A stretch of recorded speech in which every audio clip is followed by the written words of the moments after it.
শরীর জুড়ে দগদগে ক্ষত, অপুষ্টিতে ভেঙে পড়া দেহাবয়ব, এ দৃশ্যই বলে দিচ্ছে অমানসিক নির্যাতন, অনাহার, সংক্রমণে জর্জরিত মুক্তিপ্রাপ্ত ফিলিস্তিনিরা। অনেকের দাবি ৩ মাস ধরে পরেছিলেন এক পোশাক, ছিল না গোসলের ব্যবস্থাও। বৃহস্পতিবার নতুন করে ৮০ ফিলিস্তিনি বন্দীকে ইসরায়েল বাহিনী মুক্তি দিলে এভাবেই গা শিউরে ওঠা পরিস্থিতির বর্ণনা দেন মুক্তিপ্রাপ্তরা।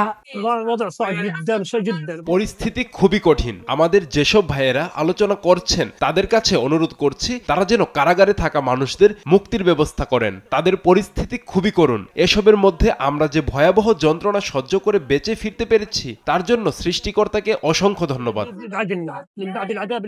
গণমাধ্যমের তথ্য বলছে গাজার দক্ষিণাঞ্চলের খান ইউনিসের কিসুফিম ক্রসিং থেকে বন্দীদের মুক্তি দেওয়া হয়। 10 জনের শারীরিক অবস্থা আশঙ্কাজনক হওয়ায় আল-বালা শহরের আল আকসা মার্টার্স হাসপাতালে ভর্তি করা হয়। এদিকে কোনো তথ্য না জানিয়ে বন্দীদের মুক্তি দেওয়ায় বিস্ময় প্রকাশ করেছেন হাসপাতাল কর্মীরা। রয়টার্সের ফুটেজে দেখা যায় জিম্মিদের ছাড়া পাওয়ার খবরে হাসপাতালে ভিড় করছেন স্বজনরা। সৃষ্টি হয় এক আবেগঘন পরিবেশের।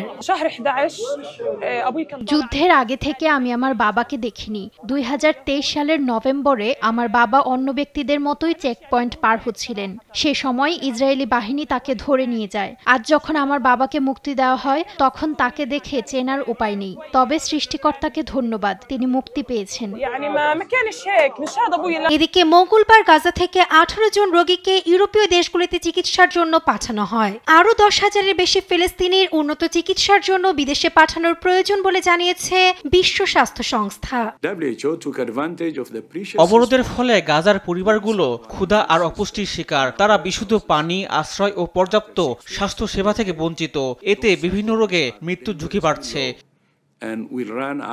এদিকে বৃহস্পতিবার সকাল থেকে গাজা জুড়ে ইসরায়েলি হামলায় প্রাণ হারিয়েছেন বেশ কয়েকজন ফিলিস্তিনি। এ নিয়ে মৃতের সংখ্যা বেড়ে দাঁড়িয়েছে 50,886 জনে। চলমান পরিস্থিতির মধ্যেই হামাসের হাতে আটক জীবিত 24 জিম্মির কথা উল্লেখ করে তাদের ফিরিয়ে আনার বিষয়ে যথেষ্ট অগ্রগতি হয়েছে বলে মন্তব্য করেছেন মার্কিন প্রেসিডেন্ট ডোনাল্ড ট্রাম্প।